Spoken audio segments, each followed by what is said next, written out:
Hello and welcome to this week's episodes of The Calling. Follow your spirit all the way in. I'm your host, Homaya. Join me in this journey of self-awareness, soul frequencies, and spiritual revelations. Let's fly.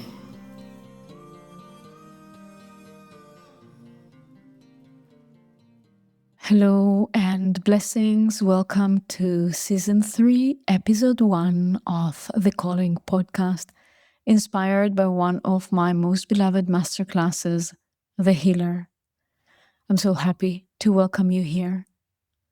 In today's conversation, I want to open a space for healing, expansion, and truth, not as an idea or a concept, rather a lived experience in your body, in your choice, and in the way you show up in the world.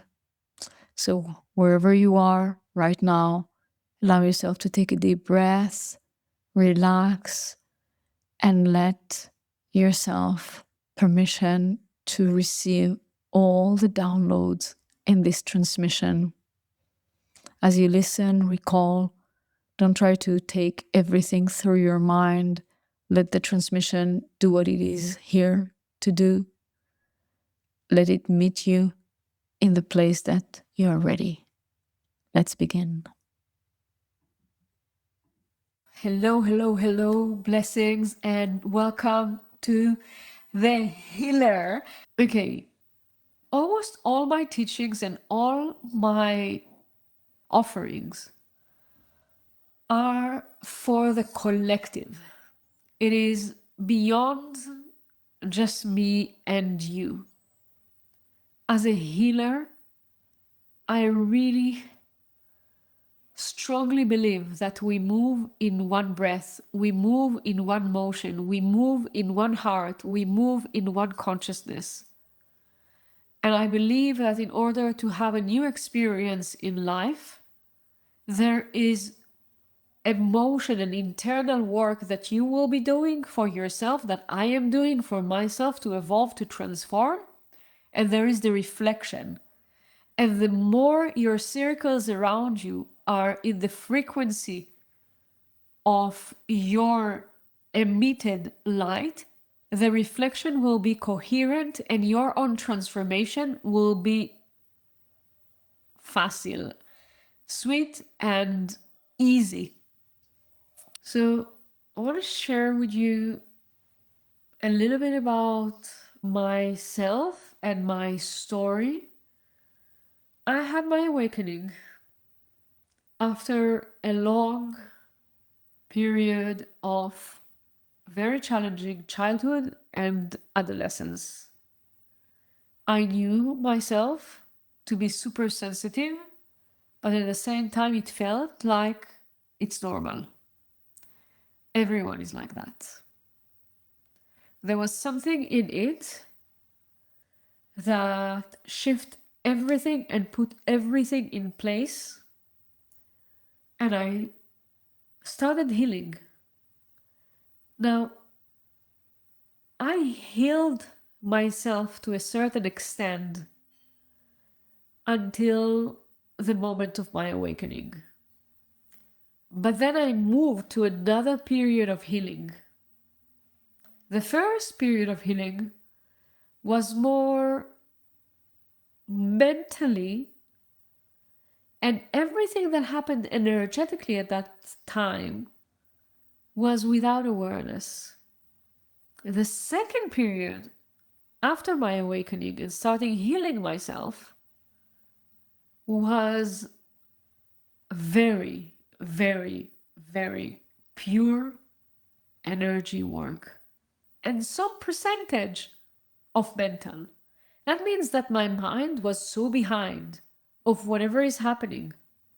My mind was so behind.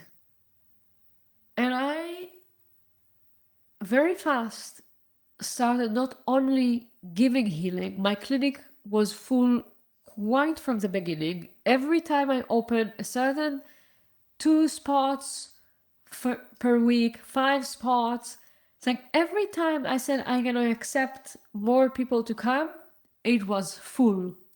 It was completely full with almost no words. And people had this attitude also asking me, what happened? What have you done to yourself? There's something different. What do you do? I want to receive that. I want to experience that. I didn't know. I was fascinated to experience this passing of currents through me. And I dedicated my life to healing, and very soon afterwards, very fast afterwards also, to teaching healing. And I started teaching around the world. I've taught in many, many countries, and I know that there's a lot of people here who have learned with me and know me since that time. And have met me when I was teaching in Paris, when I was teaching in Italy, in Switzerland, in Morocco, in Germany, in England, in Peru, in the US. I was traveling the world teaching healing, and I've learned so much from teaching. I also traveled the world learning with great masters and great teachers. But today I want to emphasize what happened to me as a teacher. I started seeing some things about healing and some things about healers that had a limitation. I have seen so many great healers around me, and I kept on seeing that they grow and evolve and expand, and there's a glass ceiling. There's a limit. And not necessarily at that moment, my students or the healers that I was in contact with would say that they meet a glass ceiling. They were content from giving. They were content from their impact. They were content from running energy through them and experiencing and witnessing marvelous phenomena, which I'm sure you all know what I'm speaking of. I'm sure you all had experienced those things as well.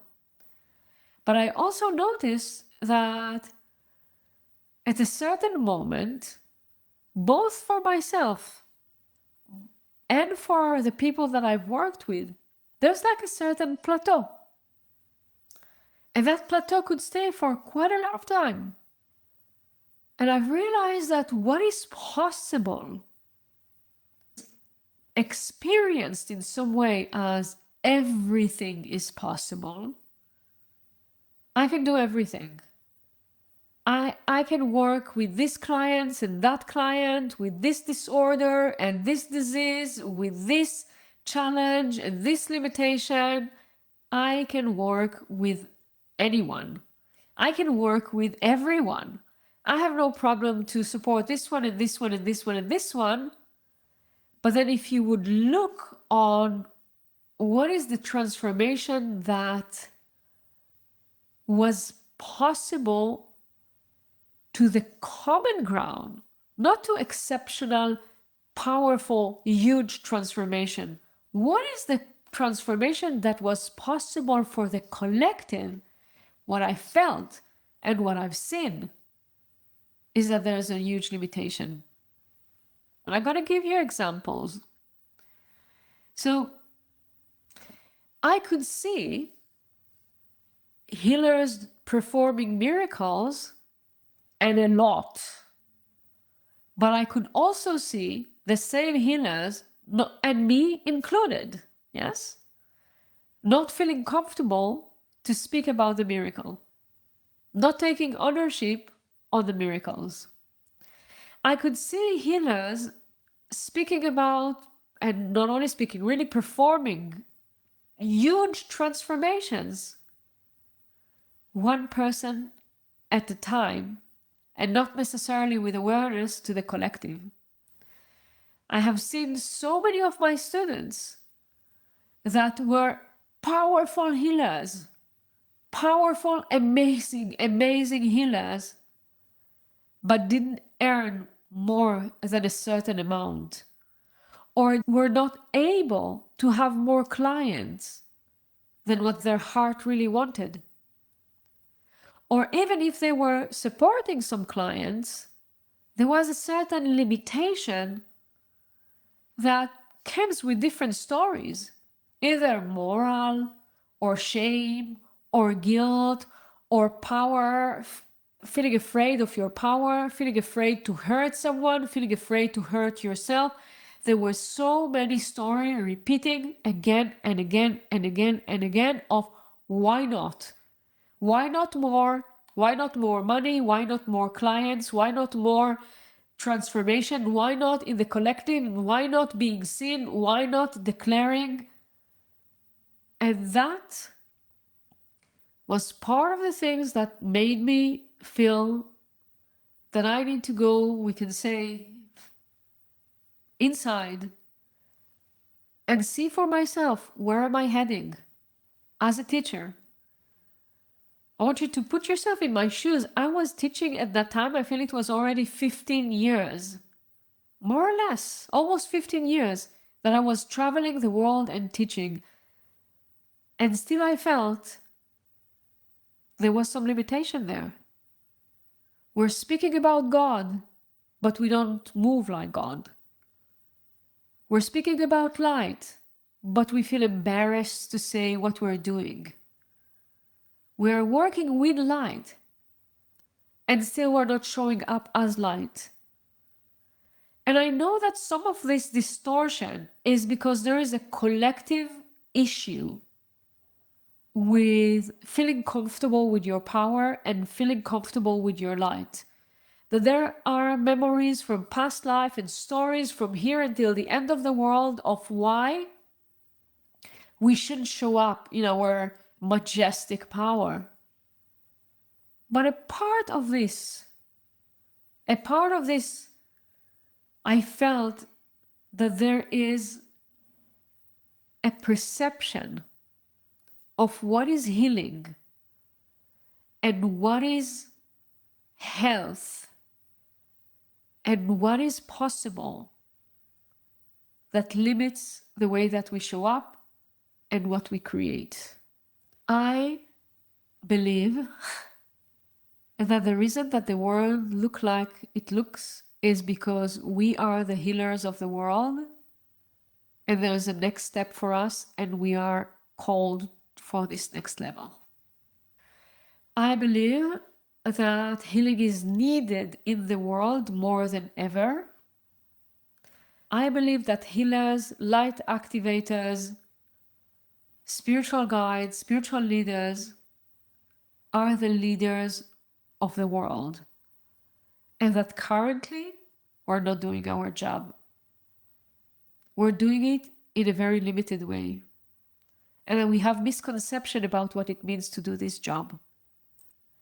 We think to ourselves that if we're going to lead the world, and we start by leading ourselves, we start by leading our community, we will be in some connection to what now is leading the world. As this is only one place of leadership, and that will go, and then light leaders will come in. And the reason that I feel that, the reason that I see this illusion, is because every time I'm speaking with healers about what is perceived as a challenge or as a shadow or as a distortion, they are still coming with an attitude that needs to be fixed. It doesn't need to be fixed. There's no need to fix nothing. Healing is not about fixing. It's about really bringing the highest frequency to the space. I also believe that as healers, we deserve, not because someone else will do that, but just because this is what it is to be highly paid for what we're doing. Because healing work is activation of life force. And life force starts to be really, really precious. I also believe that it is up to us if it will happen or not. No one going to give it to us, and we don't need to take it from no one.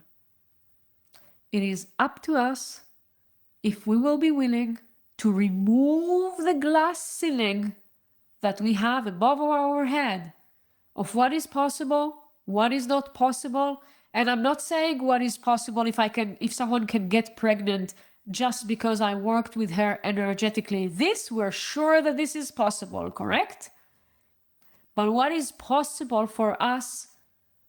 What is possible for us as a community? What is possible for us as a collective? What is possible for us as humanity?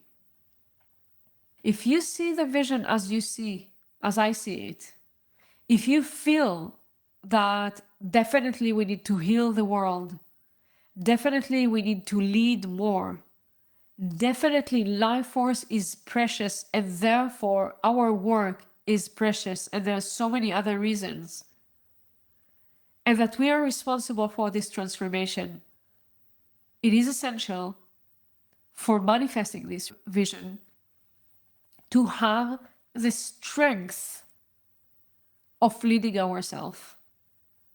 If you sign up for a class and you show up for the first day, but then tomorrow you let other things take over, you didn't manage to lead yourself in 3 days. What does it mean? That in your internal dialogue, without giving words, what you will say to yourself is that you cannot trust yourself. In your internal dialogue, what you might say to yourself is that you cannot lead. Now, I am the type of teacher and the type of healer that believe in life force and believe in spiritual muscles. I believe that we are an energetic match to the divine.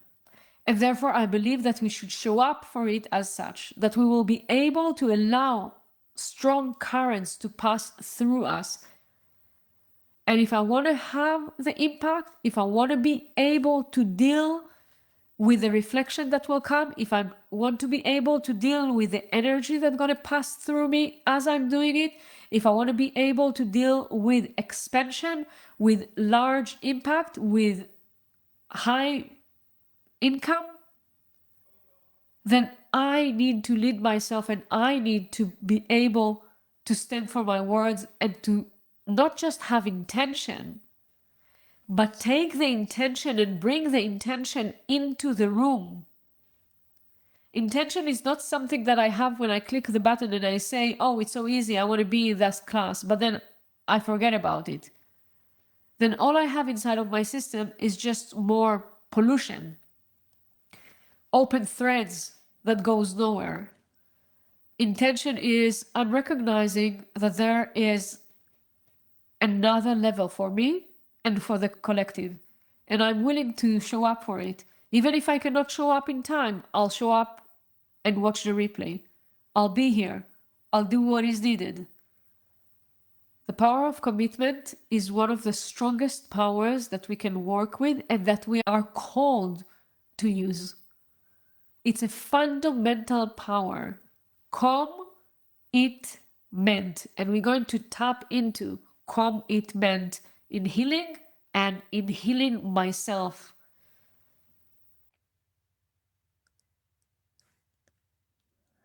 As we close episode 1, I want you to stay with this. There's a difference between being inspired and being committed. Inspiration can be beautiful, yet commitment is a spiritual muscle. It is the part in you that says, yes, I'm showing up for what I know to be the truth. So take a moment now and feel what you are available for. In our next conversation, we're going deeper into what healing truly is beyond fixing and beyond a story. We begin to shift the lens, and when the lens changes, everything changes. Breathe, let that land. I'll meet you there. Thank you for listening and being part of this great conversation. You will find all the relevant links in the show notes, as well as a link to a meditation for you to feel more connected to your spirit and aligned with your soul contract. Please, if this episode touched you, leave a review, like, and subscribe. Feel comfortable to share it with your friends, family, and colleagues, because everyone has a calling.